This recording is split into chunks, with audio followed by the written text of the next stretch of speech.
Video দেখছিলাম, তিনি বলছে যে যারা দেওবন্দি, তবলিগি বা ফুরফুরা, আজানগাছি কিংবা যারা কাদিয়া, চিস্তিয়া এই তরিকার লোকদের মেয়ে বিয়ে করবে না, এমনকি তাদের হাতে জবাই করা কোনো খাবার পর্যন্ত খাওয়া নাকি হারাম।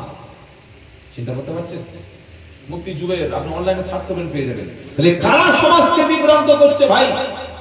আমরা কেন বলতে পারবো না যে বর্তমান বিশ্বের ভারতবর্ষের প্রেক্ষাপটে দাঁড়িয়ে আমরা ভারতবর্ষের 40 কোটি কলেমার ভাই, এটা কি বলা যায় না? যায় না? হ্যাঁ, তবলিগ জামাতের লোক জামাতে গিয়ে তারা মেহনত করবে, আমি হয়তো জামাতে যাব না, আমি ফুরফুরায় যাব, বা আমি তবলিগ জামাত ভালোবাসি, আমি ফুরফুরায় যাব না, সে যাবে।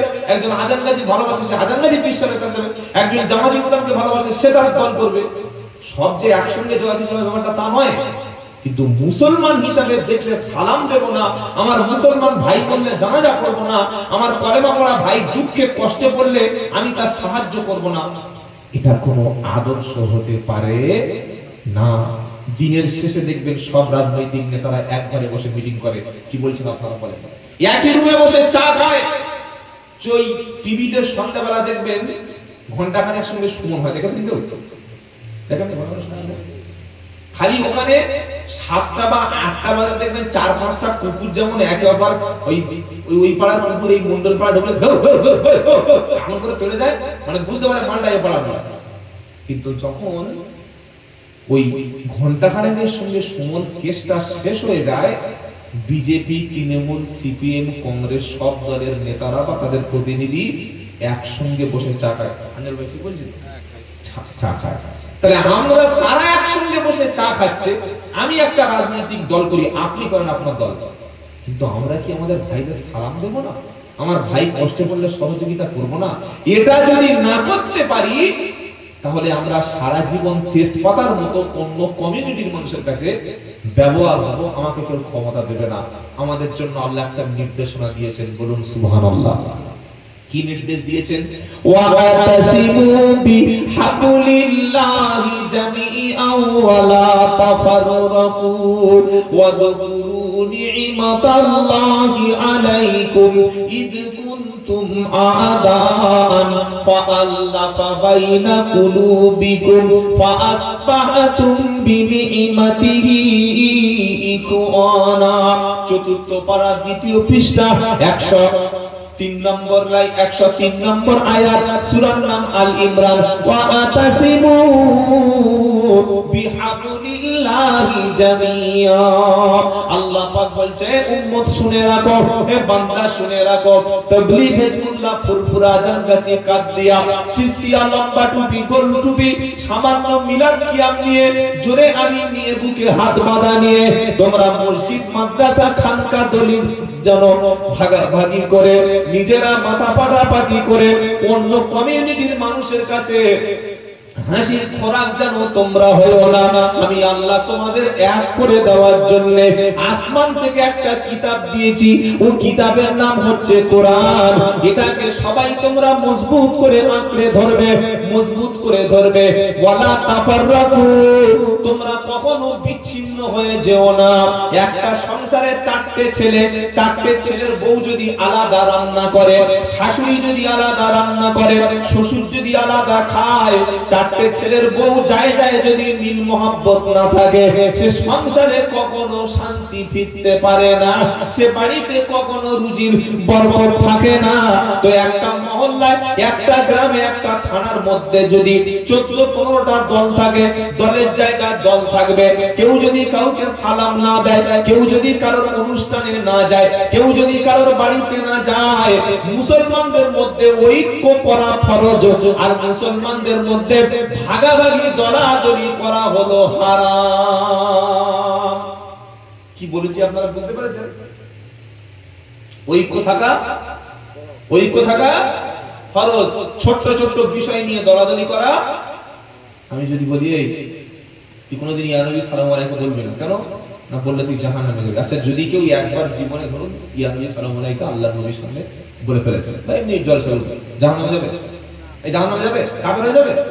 কেউ যদি 3 দিন বা 41 দিন জামাতে গিয়ে নামাজ শিখায়, এই ও জামাতে গিয়েছে, খবরদার ওর বাড়িতে মেয়ে বিয়ে দিবি না, কেউ যদি জামাতে গিয়ে দ্বীন ইসলাম শিখে আসে জাহান্নামে চলে যাবে? তাহলে এই কথাটা আমরা কেন মানুষকে বিভ্রান্ত করছি রে ভাই? খবরদার ভাগাভাগি করো না।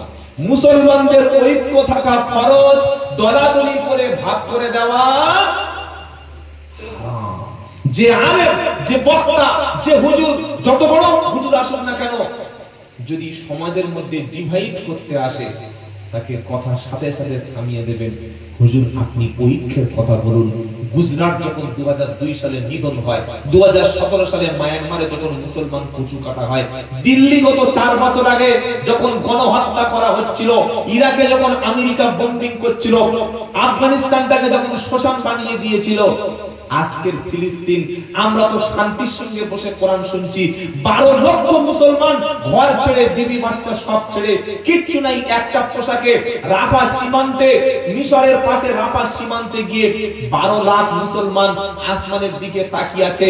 আজ 200 কোটি মুসলমান হিজড়ে, আজ 200 কোটি মুসলমান আমরা কাপুরুষ, 200 কোটি মুসলমান নপুংসক। আমরা ফিলিস্তিনের জন্য একটা কথা বলতে পারছি না।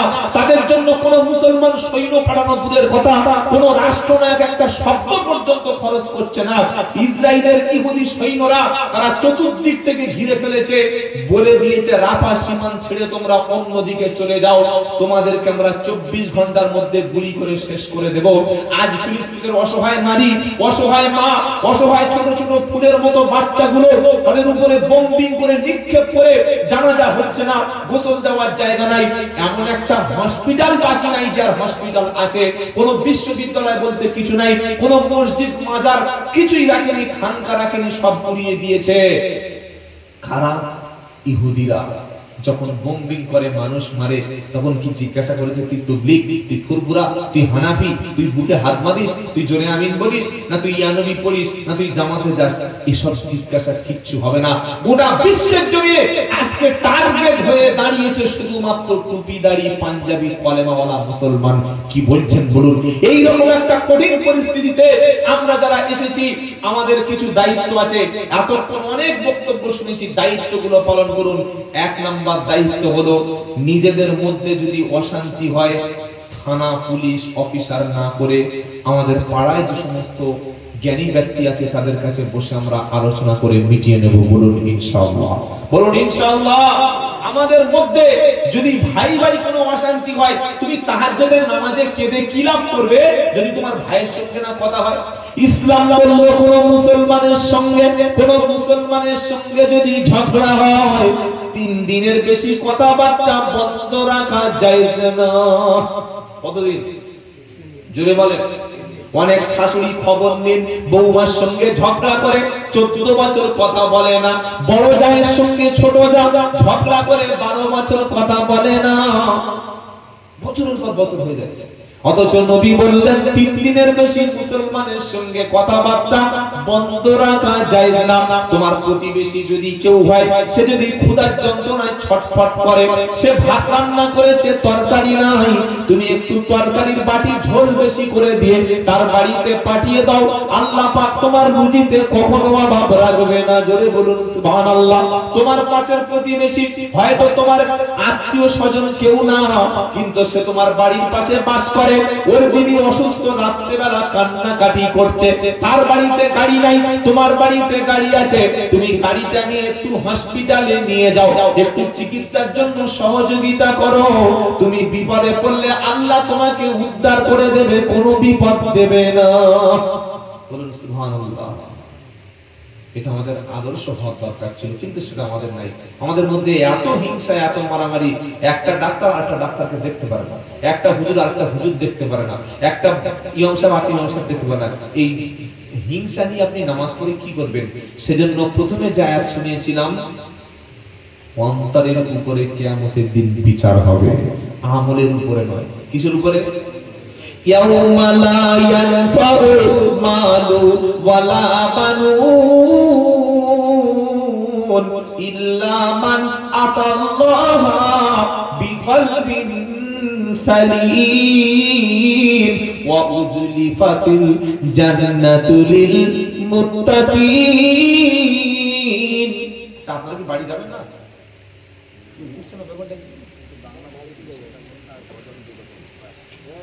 এই বাবা ঘুমাচ্ছে না আপনাদের চোখে? আল্লাহ কবুল করুক বলুন। আমরা সবাই কোরআনকে ভালোবাসি, আলেম ওলামাদের ভালোবাসি, আল্লাহ ওয়ালাদের ভালোবাসি, বলুন না ইনশাআল্লাহ। এই ভালোবাসা কার জন্য জুড়ে বলেন? আপনার সঙ্গে আমার কি মেয়ে এলাকায় বিয়ে দেওয়া আছে না মেয়ে এলাকায় জামাই? না। কখনো যখন আলেম আসে, পীর সাহেব আসে, আমরা বাপের চাইতে, ভাইয়ের চাইতে, স্ত্রীর চাইতে আলেম ওলামাদের মহব্বত করি। কেন? আল্লাহ পাওয়ার জন্য, বলুন সুবহানাল্লাহ।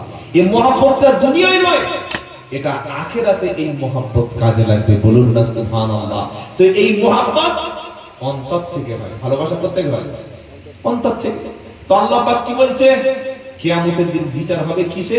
ইয়াউমা লা ইয়ানফাউ মালু ওয়ালা বানুন ইল্লা মান আতাল্লাহ বিকলবিন সালিম ওয়া উযলিফাতিল জান্নাতু লিল মুত্তাকিন।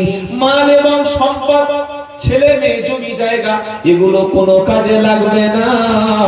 বিশুদ্ধ যার অন্তর, যে মায়ের অন্তরে, যে ভাইয়ের অন্তরে কোনো হিংসা নাই, বিদ্বেষ নাই, নির্মল অন্তর, পরিশুদ্ধ মন নিয়ে নামাজ রোজা করবে, এরকম বিশুদ্ধ অন্তর নিয়ে আল্লাহর সামনে যে দাঁড়াবে, আল্লাহ তাকে জান্নাতে দিয়ে দেবে। আমরা আজ থেকে আর হিংসা বিদ্বেষ করব না, সকলে বলুন ইনশাআল্লাহ। যদি কখনো আমার ভাইয়ের সঙ্গে ঝগড়া হয়, হাত ধরে ক্ষমা চেয়ে নেব, ভাই তোকে বড় কথা বলেছিলাম, ক্ষমা করে দিস, বলবো ইনশাআল্লাহ। যারা মায়েরা শুনছেন বা এসেছেন, শাশুড়ির সঙ্গে যে বৌমাগুলো ঝগড়া করেছেন, আজকের বাড়িতে গিয়ে বৌমাগুলো শাশুড়ির পায়ে ধরে ক্ষমা চাইবেন, মা ক্ষমা করে দিও, মা আমাকে ক্ষমা করে দিও। আর শাশুড়িটা কি মনে করে জানেন? যে বিয়ে দেওয়ার পরে মনে করে যে আমার ছেলে পুরোটা দখল করে নিল, মহা সমস্যাটা হয়। পুরোটা দখল করে নিল, পুরো ছেলেটা দখল হয়ে গেল, তখন মনে করে যে আমার বৌমার সঙ্গে আমার ছেলে হাসছে, টাকা এনে বৌমার হাতে দিচ্ছে, মায়ের মন খারাপ। কখনো এটা ভাববেন না। সন্তান হিসেবে মায়ের উপরে যতটা তার অধিকার আছে, স্ত্রীর উপরে তার কর্তব্য আছে না নাই? আছে। নিজের মেয়েটা সকাল 10টা পর্যন্ত ঘুমাচ্ছে, একটা কথা বলছেন না, আর যার ছেলের মেয়েকে, ছেলের স্ত্রীকে ভোর থেকে উঠে গরুর মতো, গাধার মতো খাটিয়ে তাকে দিয়ে কাজ করিয়ে নিয়ে নিজে তো একটা কাজ করে না, আসরের নামাজের পরে পাড়ায় বার হয়ে শাশুড়ি বলছে, জানিস আমার বউটা সবচেয়ে বাজে, কি বলবো, একদম কোন সংসারের কাজ কিচ্ছু করে না, বলে দিল, অথচ কাজ সেই করেছে। এই যে একে অপরের প্রতি বিদ্বেষ, একে অপরের প্রতি গীবত, এই সংসারে কি করে শান্তিটা হবে? সব নামাজ পড়ে, শাশুড়ি নামাজ পড়ে, বৌমা নামাজ, সব নামাজি, কিন্তু মনের মধ্যে হিংসা, মনের মধ্যে বিদ্বেষ কোনো কাজে লাগবে না। অন্তর সাফ করবো, বলুন ইনশাআল্লাহ, বলুন ইনশাআল্লাহ। সামনে কদিন পরে কুরবানি আসছে, তাই তো নাকি? কি বুঝলেন? কুরবানি কবুল হওয়ার প্রথম শর্ত কি বলেন? কার জানা আছে বলেন দেখি ইনশাআল্লাহ। কোন কুরবানিটা আল্লাহ কবুল করে? এরকম বড় 4 কুইন্টালের মোষ কিংবা 1.5 লাখ টাকার গরু, তাই তো? 70,000 টাকার দুম্বা গলায় ফুল দিয়ে রাস্তার পাশে বেঁধে রাখতে হবে। পাড়ার লোক বলবে, দেখেছিস সেই হাকিম চাচা যা গরু এনেছে না, এ পাড়া কেউ আনতে পারেনি, এরকম সবচেয়ে বড় সাইজের মালটা আল্লাহ আগে কবুল করবে, তাই তো? কি বলছে কোরআন? লাইয়ানাল্লাহু লুহুমুহা ওয়ালা দিমাউহা ওয়ালাকিন ইয়ানালুহু তাকওয়া মিনকুম। সূরা হজের মধ্যে আল্লাহ তাআলা বলছে, তোমরা যে কুরবানি করো, কুরবানির রক্ত এবং মাংস সামান্য কোনো অংশ আল্লাহর কাছে পৌঁছায় না। পৌঁছায়? কি বলছেন? কুরবানি যখন তোমরা করো, কুরবানির রক্ত কিংবা মাংস এটা আল্লাহর কাছে পৌঁছায় না। বড় গরু জবাই করে দিলে রক্ত সব জায়গায় ভরে গেল, 1.5 কুইন্টাল মাংস হলো। আসরের সমাজে মাংসগুলো আসরের নামাজের আগে পিস পিস করে কুরবানি দাতা কেটে সবাইকে ভাগ করে দিয়ে মসজিদে মুখের মধ্যে মেসওয়াক করছে আর বলছে, মুয়াজ্জিন সাহেব আমার গরুটার গোশ হয়েছে 1.5 কুইন্টাল, মনে হয় পাড়ার কারো হয় নাই। তার মানে কি? উদ্দেশ্য ছিল লোক দেখানো। আল্লাহ বলছে, লাইয়ানাল্লাহু লুহুমুহা ওয়ালা দিমাউ তোমরা যে কুরবানি করো, কুরবানির রক্ত এবং মাংস এটা আল্লাহর কাছে পৌঁছায় না। এক পিস মাংস আমি আল্লাহ খাই না, এক পিস মাংস আমি আল্লাহর দরবারে পৌঁছায় না, রক্তটা আমি আল্লাহ আমার কাছে পৌঁছায় না। ওয়ালাকি ইয়ানালুহু তাকওয়া মিনকুম, তোমাদের মনের মধ্যে যে খোদা ভীরুতা, মনের মধ্যে যে জাযবা, যে আল্লাহ সন্তুষ্টির জন্য কুরবানি করেছি, এটাই আমি আল্লাহর কাছে পৌঁছে যায়। কিছু কিছু লোক কুরবানি দেওয়ার পরে গোশত প্লাস্টিকে ভরে ফ্রিজ দেখি ভরে রেখেছে, আচ্ছা না, ওই গোশতটা 3 মাস ধরে পচিয়ে পচিয়ে খাবে। ফ্রিজে মাল রাখলে ভালো থাকে, 3-4 দিন পরে যখন মাল বার করছে গোশতগুলো সাদা বরফের ভিতর থেকে ভেঙে নেয়, টেস্ট বলতে কিচ্ছু নাই। এখন কুরবানির মাংস ফ্রিজে অনেক দিন রাখা যাবে? কেন রাখা যাবে না? আপনি যখন কুরবানি দেবেন, কুরবানি যারা দাতা, আল্লাহ পাক সূরা হাজে বলছেন ফাকুলু মিনহা ওয়া আতইমুল কানিয়া ওয়াল মু'তা। এর বাংলা কি?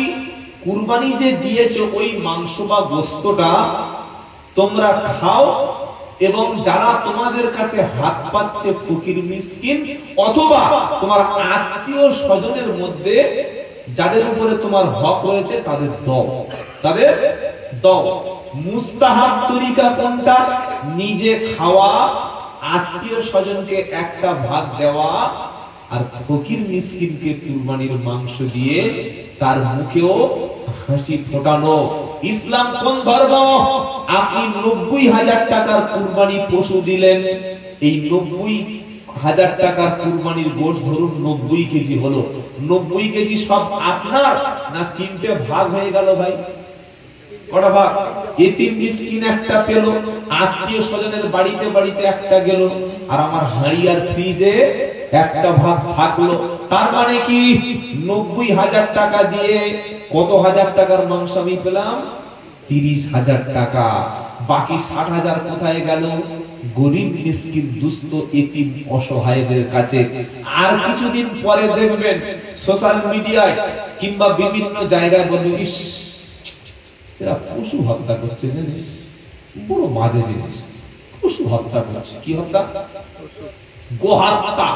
আপনি জানেন আমাদের দেশ ভারত গোটা পৃথিবীতে যতগুলো দেশ আছে সবচাইতে বিফ এক্সপোর্ট অর্থাৎ গোমাংস, মোষের মাংস পৃথিবীর অন্যান্য দেশে যে মাল পাঠায়, পাঠিয়ে সবচাইতে বেশি উপার্জন করে সেই দেশের নাম হচ্ছে ভারত বর্ষ।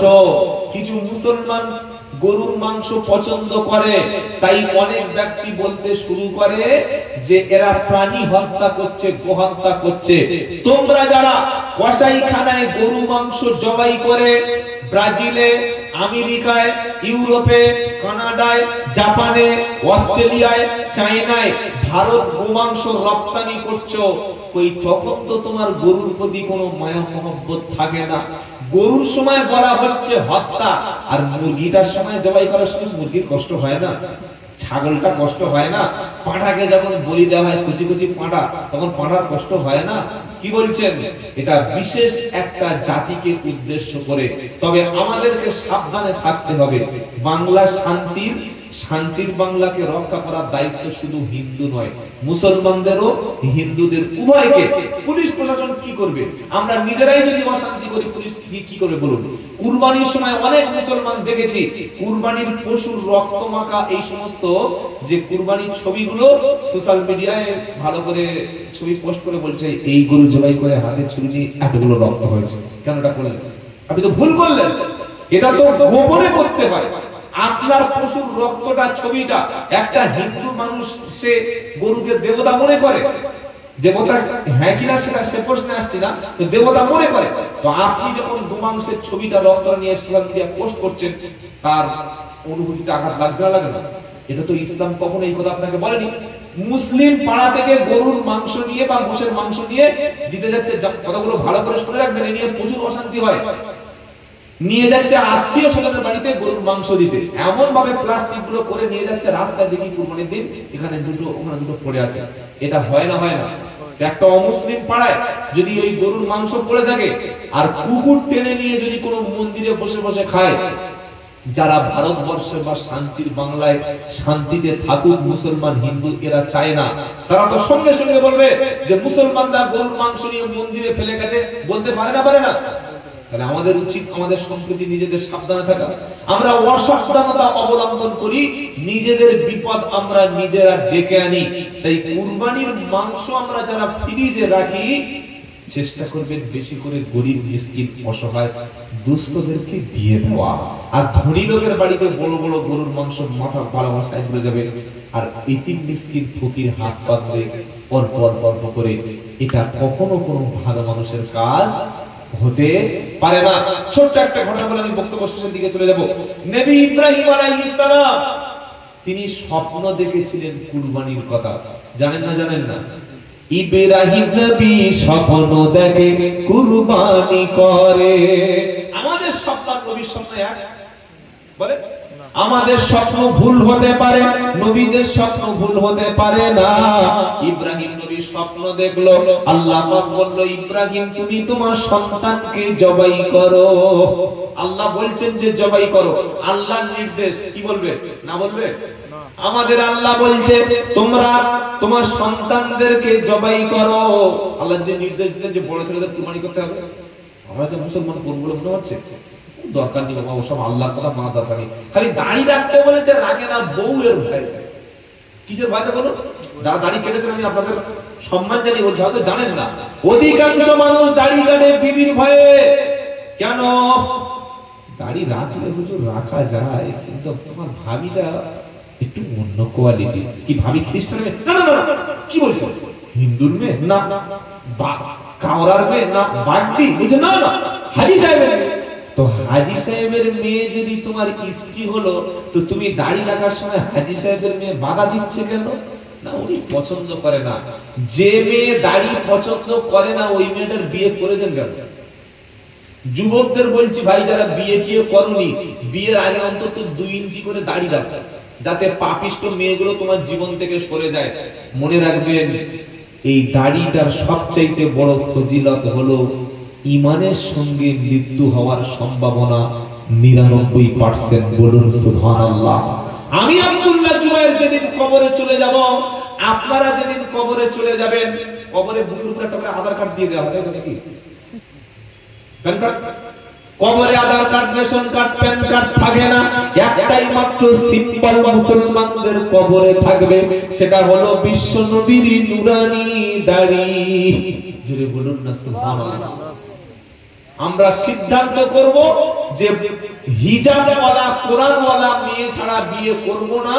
আর প্রত্যেকটা মাকে সিদ্ধান্ত নিতে হবে যে দাড়িওয়ালা ছেলে ছাড়া বিয়ে করব না। এখনকার মেয়েরা দাড়ি শুনলে আগুন, দাড়ি চলবে না, উমাল চলবে না, চাচা মাল চাই।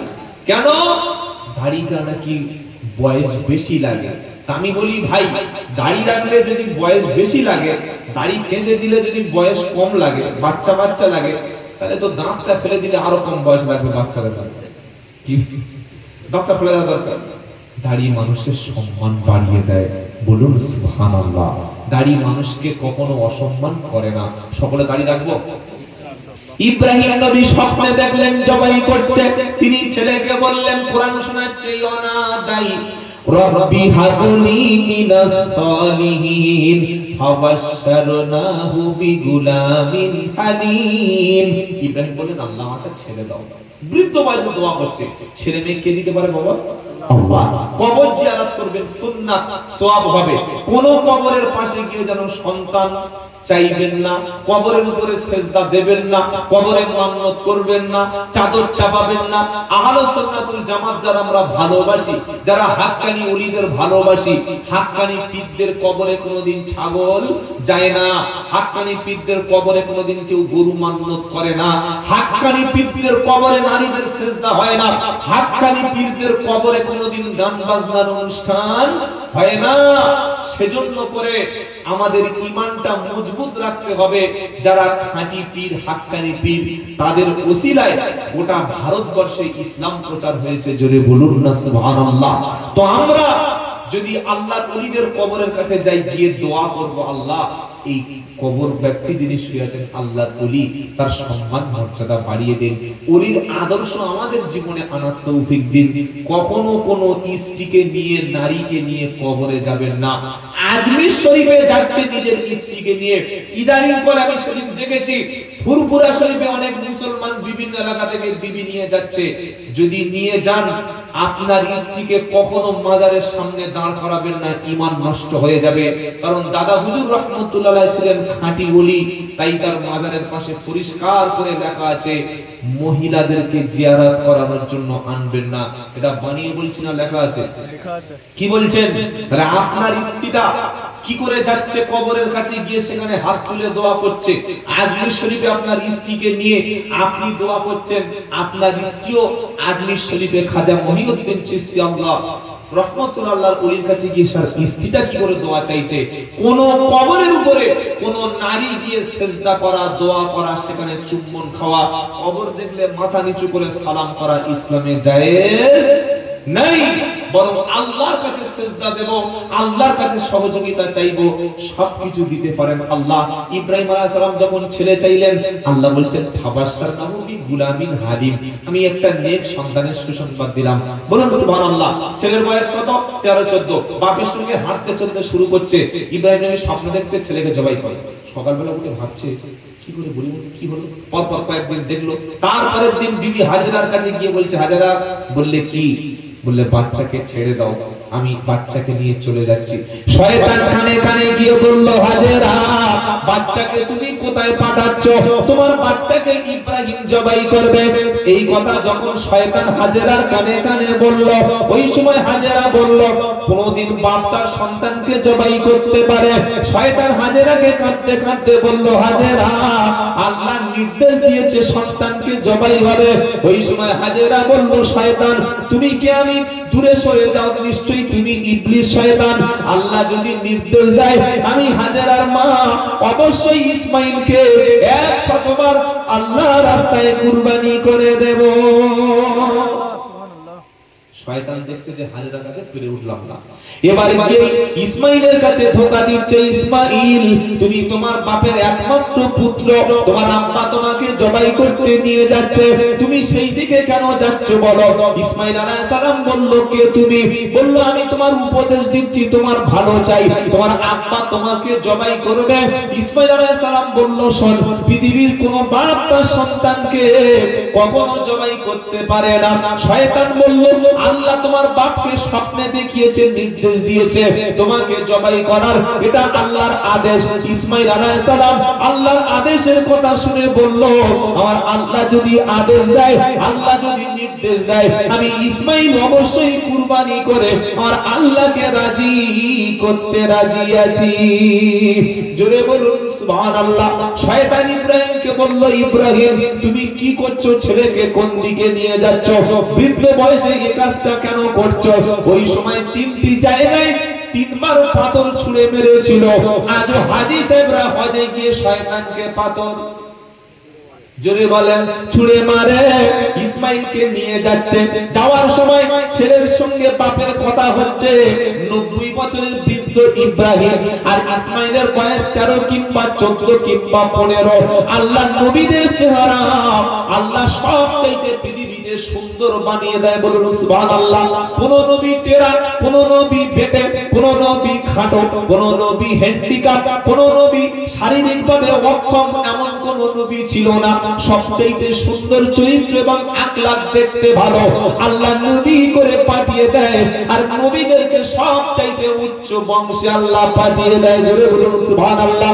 ওই রকম সুন্দর দেখতে ইসমাইল, মুখের দিকে তাকালে বাপের মায়া হয়। এত মায়া মোহাব্বতের সঙ্গে ইব্রাহিম নবী কি বলছে যে ফালাম্মা বালাগা মাআহুস সায়া ক্বালা ইয়া বুনাইয়া ইন্নী আরা ফিল মানামি আন্নী আযবাহু। ইব্রাহিম আলাইহিস সালাম বলল, ইসমাঈল আমি স্বপ্নে দেখছি তোমার জবাই করছি, কি বলছো বলো। ওই সময় ইসমাঈল আলাইহিস সালাম, আমরা আমাদের ছেলে হলে কি বলতো, বুড়ো বয়সে মাথা খারাপ হয়ে গেছে, দরকার হয় গরু কুরবানি দাও, ছাগল কুরবানি দাও, উট কুরবানি দাও, কেন ছেলেকে জবাই করবে? তিনি বললেন, না না, আমার আব্বা ইব্রাহিম নবী, আর নবীদের স্বপ্ন সত্য হয়। ইসমাঈল বলছে, ইয়া আবাতি ফাআলতু উমারু সাতাজিদুনি ইনশাআল্লাহু মিনাস সাবিরিন। তিনি তার পিতাকে বলছেন, আব্বা আপনি স্বপ্নে যেটা দেখেছেন সেটা আদেশ পালন করুন, অবশ্যই আমি পালিয়ে যাব না, আমি সবর করব, আমি ধৈর্যকারীদের সাথে আছি। সুবহানাল্লাহ বলেন দেখি। ছেলেকে কুরবানি করে দিয়েছে, রেডি হয়ে গেছে।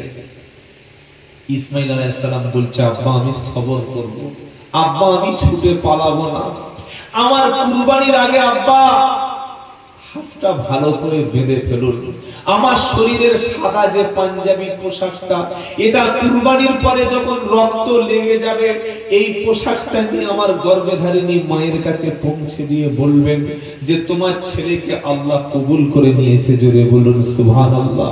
এটা যখন বলছে, ইব্রাহিম নবী চোখের পানিগুলো ফেলছে।